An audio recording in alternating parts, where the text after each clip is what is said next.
Replace the rear hatch struts on 2005 Volkswagen Touareg. As Nick M posted in his, I'm going to reach up here and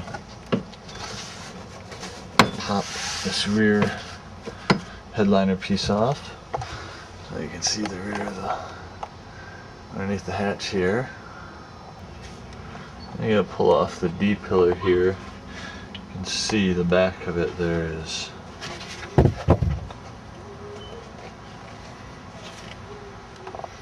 several clips. Some of my clips came out with it, but none of them broke, which is a bonus. Some of them are still in here. You just get your fingers behind it, right here. Start prying.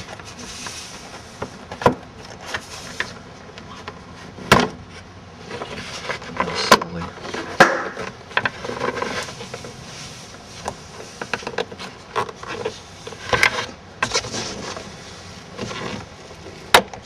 pop out. I'm going to put this down for a second and pop it the rest of the way out, but you can see how it just slowly pops out. You just got to be careful. Don't pull too hard so you don't break any clips. Okay, next there is a torque screw hidden up inside this retaining area. So we'll take those out on both sides next. Okay, now that both those screws are out, the headliner is already starting to loosen up a little bit. So we're going to move on to the C pillar. And he said you have to pop off the airbag nameplate there. Sorry for the poor quality video. And then the door handles have little covers up in them. Let me go around and show those to you.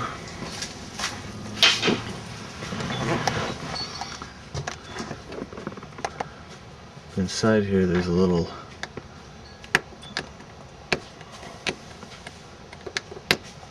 cover that pops down. You got some torque screws in there. So pop off the airbag cover, pull that torque screw out, pull that panel off, and then these on here. He said you did not have to go up as far as the light, so we'll see. Now, as Nick said, this airbag cover just pops off, so you got a nice little retaining strap. Inside there you see your torque screw. Take note, he said, if it falls down there you are going to hate life. I have a magnetic bit driver, but it's a weak magnet, so I'm also going to use this. I'll pop that in next to it to catch it in case it falls. It's a magnetic tipped. So just take note of that before you pull this apart and drop that. To get that screw off, the whole panel pops off very easily. There is no other screws holding it. Just have to pry this upper corner down a little bit to get it past the headliner, and then the lower corner past the window there, and then you can pull the whole thing down without disconnecting anything else.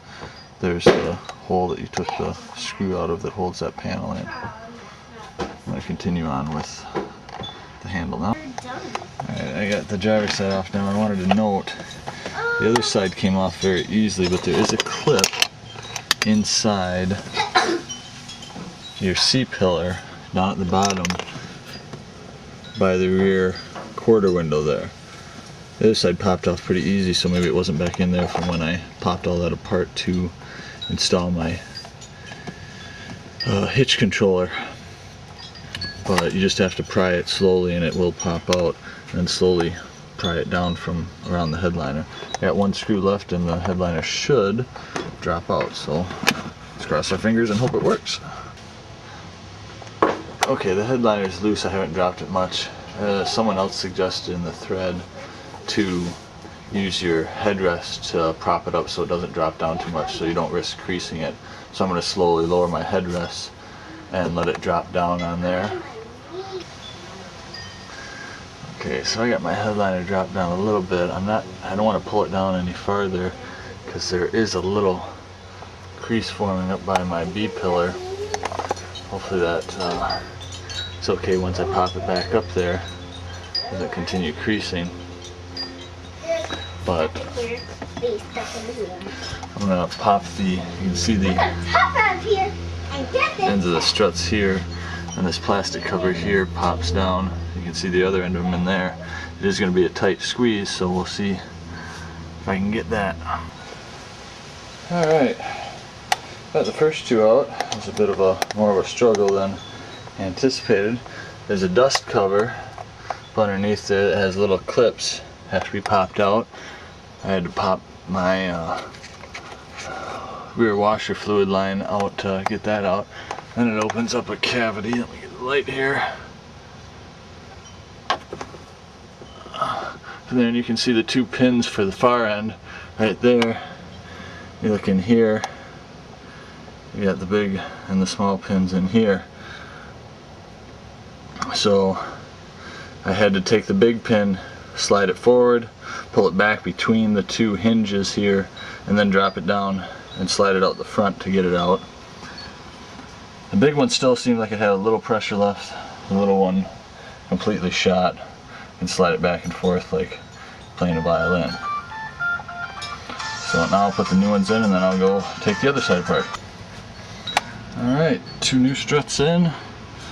Hatch actually supports itself by itself just with this side on, but the other side in a second. Just a quick note, make sure you have this outer hatch fully positioned where it needs to be before you clip the front part on. So if you leave it in the center here between them like I had to get it in, you have to pop the front clip back off before you can put it on the outside. So make sure I put that one in first because it's bigger and it's easier to get the small one in afterward than vice versa. So on to the other side.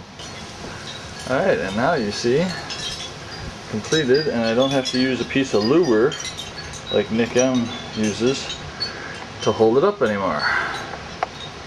Not too bad. Getting some of the struts out, getting those clips off was kind of rough for a few minutes there, but I'm going to put the insides back together and brand new hatch struts.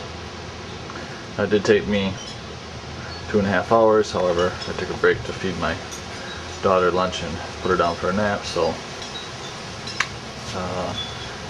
probably a good 45 minutes off that, so a little under 2 hours. I hope this helps somebody. Thanks.